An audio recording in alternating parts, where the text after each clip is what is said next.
Well, if I'm born 51% good, then is it possible for me to continue to be good without God's help?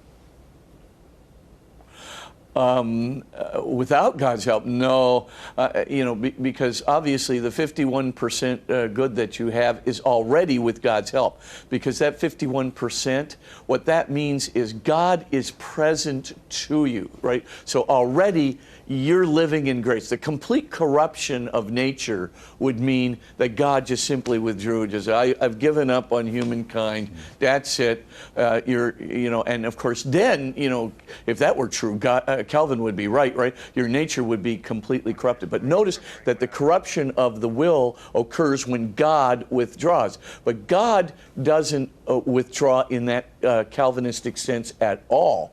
What happens from the vantage point of the Catholic Church is that God still remains present to human consciousness.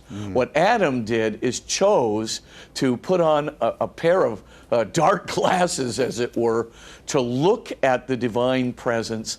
And that pair of dark glasses, that mitigates through a glass darkly, right, is mitigating the full effects of God's presence to human consciousness. So it's not so much that God is withdrawing, it's that we are given, as it were, the glass darkly through the sin of Adam, which of course is mitigating God's presence to our consciousness. So in answer to your question, Doug, God didn't withdraw at all. Grace is always present. God is always present to every human consciousness. Human will has not fallen, but human will does have, what's called concupiscence.